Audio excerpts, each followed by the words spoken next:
Lahore central jail में 23 मार्च 1931 की शुरुआत किसी और दिन की तरह ही हुई थी। फर्क सिर्फ इतना था कि सुबह सुबह जोर की आंधी आई थी, बहुत तेज। लेकिन जेल के कैदियों को थोड़ा अजीब सा लगा जब 4 बजे ही वार्डन शरद सिंह ने उनसे आकर कहा कि वो अपनी अपनी कोठरियों में चले जाएं। उन्होंने कारण नहीं बताया था। उनके मुंह से सिर्फ ये निकला कि आदेश ऊपर से है। अभी कैदी सोच ही रहे थे कि माजरा क्या है। जेल का नाई बरकत हर कमरे के सामने फुसफुसाते हुए गुजरा कि आज रात भगत सिंह, राजगुरु और सुखदेव को फांसी दी जाने वाली है।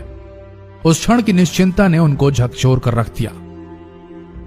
कैदियों ने बरकत से मनुहार की कि वो फांसी के बाद भगत सिंह की कोई भी चीज जैसे पेन, कंघा या घड़ी उन्हें ला कर दें ताकि वो अपने पोते पोतियों को बता सकें कि कभी वो भी भगत सिंह के साथ जेल में बंद थे। बरकत भगत सिंह की कोठरी में गया और वहां से उनका पेन और कंघा ले आया। सारे कैदियों में होड़ लग गई कि किसका उस पर अधिकार हो। आखिर में ड्रॉ निकाला गया, लाहौर कॉन्स्पिरेसी केस। अब सब कैदी चुप हो चले थे। उनकी निगाहें उनकी कोठरी से गुजरने वाले रास्ते पर लगी हुई थी। भगत सिंह उनके साथ फांसी पर लटकाए जाने के लिए उसी रास्ते से गुजरने वाले थे। एक बार पहले जब भगत सिंह उसी रास्ते से ले जाए जा रहे थे तो पंजाब कांग्रेस के नेता भीमसेन सच्चर ने आवाज ऊंची कर उनसे पूछा था, आप और आपके साथियों ने लाहौर कॉन्स्पिरेसी केस में अपना बचाव क्यों नहीं किया? भगत सिंह का जवाब था, इनकलाबियों को मरना ही होता है क्योंकि उनके मरने से ही उनका अभियान मजबूत होता है, अदालत में अपील से नहीं। वार्डन शरद सिंह भगत सिंह के खैर ख्वाह थे और अपनी तरफ से जो कुछ बन पड़ता था उनके लिए किया करते थे। उनकी वजह से ही लाहौर की द्वारकादास लाइब्रेरी से भगत सिंह के लिए किताबें निकलकर जेल के अंदर आ पाती थी। भगत सिंह की जेल की जिंदगी काफी कठिन थी। किताबें पढ़ने का शौक हो चला था उन्हें कि एक बार उन्होंने अपने स्कूल के साथी जयदेव कपूर को लिखा था कि वो उनके लिए कार्ल लिब्कनेcht की मिलिटरिज्म, लेनिन की लेफ्ट विंग कम्युनिज्म और ऑप्टन सिंक्लेयर का उपन्यास द स्पाई कुलबीर के जरिए भिजवाएं। भगत सिंह जेल की कठिन जिंदगी के आदी हो चले थे। उनकी कोठरी नंबर 14 का फर्श पक्का नहीं था, उस पर घास उगी हुई थी। कोठरी में बस इतनी ही जगह थी कि उनका 5 फुट 10 इंच का शरीर बमुश्किल उसमें लेट पाए। भगत सिंह को फांसी दिए जाने से 2 घंटे पहले उनके वकील प्राणनाथ मेहता उनसे मिलने पहुंचे। मेहता ने बाद में लिखा कि भगत सिंह अपनी छोटी सी कोठरी में पिंजड़े में बंद शेर की तरह चक्कर लगा रहे थे। इनकलाब जिंदाबाद। उन्होंने मुस्कुराकर मेहता को स्वागत किया और पूछा कि आप मेरी किताब रिवोल्यूशनरी लेनिन लाए या नहीं। जब मेहता ने उन्हें किताब दी तो वे उसे उसी समय पढ़ने लगे मानो उनके पास अब ज्यादा समय न बचा। मेहता ने उनसे पूछा कि क्या आप देश को कोई संदेश देना चाहेंगे? भगत सिंह ने किताब से अपना मुंह हटाए बगैर कहा, सिर्फ 2 संदेश, साम्राज्यवाद मुर्दाबाद और इनकलाब जिंदाबाद। इसके बाद भगत सिंह ने मेहता से कहा कि वो पंडित नेहरू और सुभाष चंद्र बोस को मेरा धन्यवाद पहुंचा दे जिन्होंने मेरे केस में गहरी रुचि ली थी। भगत सिंह से मिलने के बाद मेहता राजगुरु से मिलने उनकी कोठरी पहुंचे। राजगुरु के अंतिम शब्द थे, हम लोग जल्द मिलेंगे। सुखदेव ने मेहता को याद दिलाया कि वो उनकी मौत के बाद जेलर से वो कैरम बोर्ड ले लें जो उन्होंने उन्हें कुछ महीने पहले दिया था।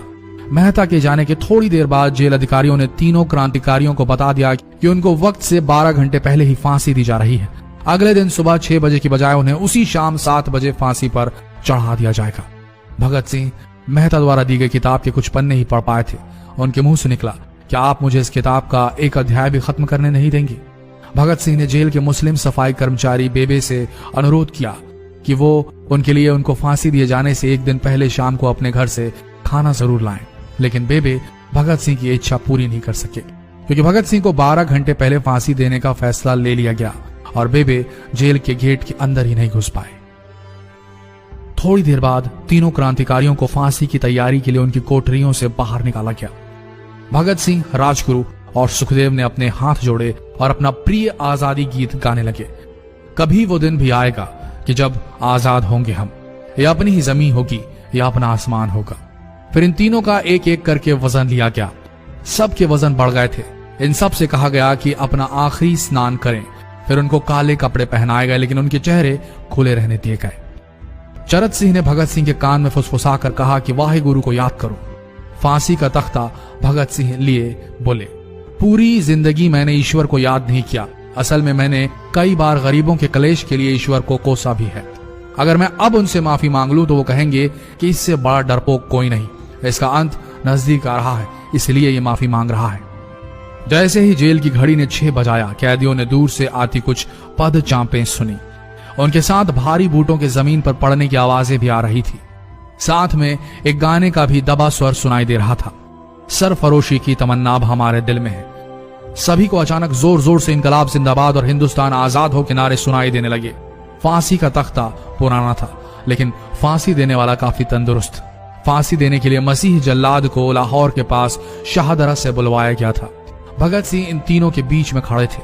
भगत सिंह अपनी मां को दिया गया वो वचन पूरा करना चाहते थे कि वो फांसी के तख्ते से इनकलाब जिंदाबाद का नारा लगाएंगे।